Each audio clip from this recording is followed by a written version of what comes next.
याद रखें आप, इसी टीडीपी के समर्थन से भाजपा केंद्र में सरकार बना रही है और इसी टीडीपी के साथ भाजपा आंध्र प्रदेश में सरकार बना रही है। 12 तारीख को चंद्रबाबू नायडू शपथ लेने जा रहे हैं। ठीक है, ये इनके शपथ ग्रहण है, ये माफ कीजिएगा, ये इनका मैनिफेस्टो है, आप देख लीजिएगा। मैनिफेस्टो टोटल तेलुगु में है, इसलिए इस पर आज तक चर्चा नहीं हुई क्योंकि किसी ने इसको समझा ही नहीं। ठीक है, हम आज आपको इनका मैनिफेस्टो ही दिखाते हैं हम आपको। अब हम इनके मैनिफेस्टो पर आ चुके हैं, जो शायद इंग्लिश में ट्रांसलेट ना हो पाए, हम कोशिश करते हैं ये ट्रांसलेट अगर हो सकता है तो अदर लैंग्वेज, इसको हिंदी में हम देखते हैं, अगर हिंदी में आपको समझा सकते हैं। शायद ये नहीं होगा क्योंकि ट्रांसलेट नहीं, ये ट्रांसलेट नहीं हो रहा है। चलिए आपको मैं अच्छी तरह से बाद में समझाऊंगा। ये आप देखिए, इसको थोड़ा मैं जूम कर देता हूं ताकि आपको समझने में इसको आसानी हो। इसको जूम कीजिए, हाँ ठीक है, ठीक है। ये टीडीपी का मैनिफेस्टो है। ठीक है, चलिए 2024 आगे चलते, आप देख लीजिए, चलते रहिए चलते रहिए। जिस पॉइंट पर मैं ये आप देखिए, इसको थोड़ा सा जूम आउट कीजिए, ये देखिए आप। अब ये जो दो ये जो इसके पांचवें पन्ने पर जो टीडीपी का मैनिफेस्टो है, यहां पर ही सब आपको ध्यान देना है। जहां पर ये चांद का निशान बना हुआ है स्टार के साथ में, उन्होंने नीचे ये क्रॉस का निशान बना हुआ है। आखिरकार इस मैनिफेस्टो में ऐसा क्या है कि इस पर मैं चर्चा कर रहा हूं। और फिर आपको मैं याद दिलाना चाहता हूं, इसी टीडीपी के समर्थन से, इसी टीडीपी के साथ में आंध्र प्रदेश में बीजेपी सरकार बना रही है और इसी टीडीपी के समर्थन से केंद्र में सरकार बना रही है। ठीक है, ये आप देख लीजिए, कभी आप मुझे कहें। अब आपको यहां पर ये समझ तो नहीं आएगा, अगर मैं आपको बता भी दूं यहां पर लिखा क्या है, आपको समझ नहीं आएगा।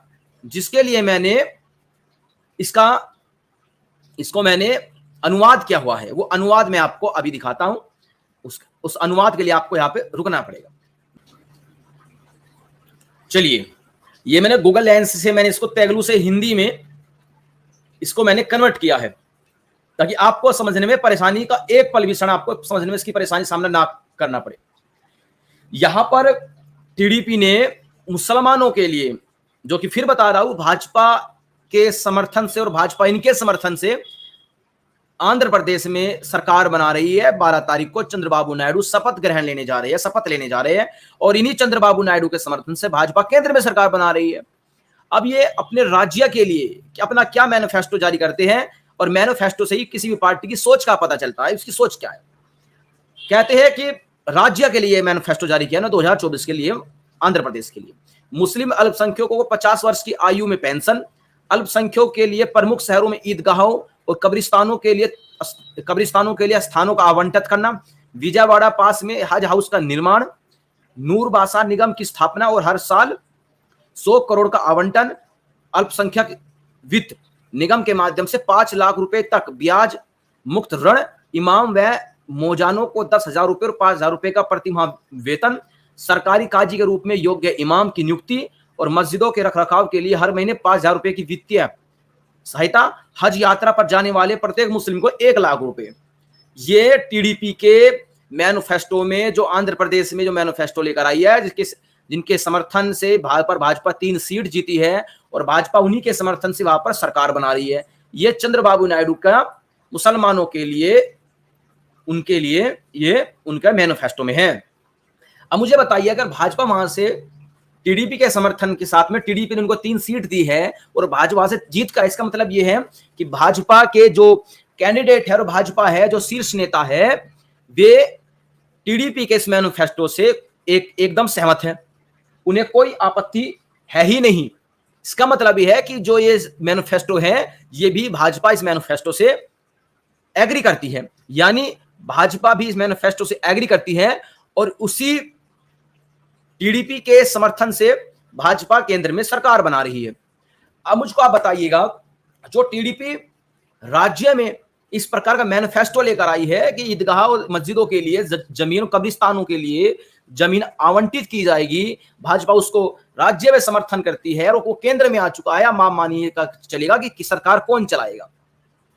जो 300 प्लस योजनाएं जो 2019 से 2024 के बीच में जो मोदी सरकार जो चला रही थी अल्पसंख्यकों के नाम पर, उसमें बढ़ोतरी होगी। क्योंकि 2019 से 2024 के बीच में जो सरकार चल रही थी वो भाजपा की अपनी बहुमत की सरकार थी, जो 303 सीट भाजपा अपने दम पर लाई थी और 348 सीट भाजपा एनडीए के दम पर लाई थी। अब वो भाजपा 240 सीट लाकर पगडंडियों की सरकार आएगी। तो जो भाजपा 2019 से 2014 तक एक तरफा सनातनियों का शोषण कर रही थी और विधर्मियों का पोषण कर रही थी, जब वो सरकार पगडंडियों के बैसाखियों के दम पर चलाई जाएगी और उस बैसाखी में नीतीश कुमार होंगे जो दल बदलू हैं, जो समय समय पर उनको धमकियां देते रहेंगे कि अगर आपने हमारी बात नहीं मानी तो हम समर्थन खींच लेंगे। और वही टीडीपी जिसके साथ में भाजपा आंध्र प्रदेश में सरकार बना रही है, जो इतना खतरनाक मैनिफेस्टो लेकर आए हैं, वही टीडीपी के समर्थन से भाजपा केंद्र में सरकार बना रही है। और उसी टीडीपी और उसी नीतीश बाबू के बैसाखियों के दम पर यह सरकार चलने वाली है। तो ये मानकर चलिएगा और आप ये सोचिएगा, अगर आप में मस्तिष्क, आप में दिमाग है, कि 2019 से 2024 तक जो भारत का इस्लामीकरण हुआ है वो 2024 से 2029 तक कितनी तेजी के साथ में होगा। तो इसलिए मैं कह रहा हूं सरकार चलेगी पूरे 5 साल, क्योंकि सरकार समझौता करके चलाई जाएगी। सरकार अपने सम्मान को मारकर चलाई जाएगी। और चाहे भारत 2047 तो आप छोड़िए, 2045 2035 तक इस्लामिक मुल्क ही क्यों ना बन जाए, लेकिन सरकार चलाई जाएगी। लेकिन फिर भी भाजपाई समर्थकों को, इनके आईटी सेल वालों को ये लगता है कि हिंदू हृदय सम्राट ने ये शपथ ली है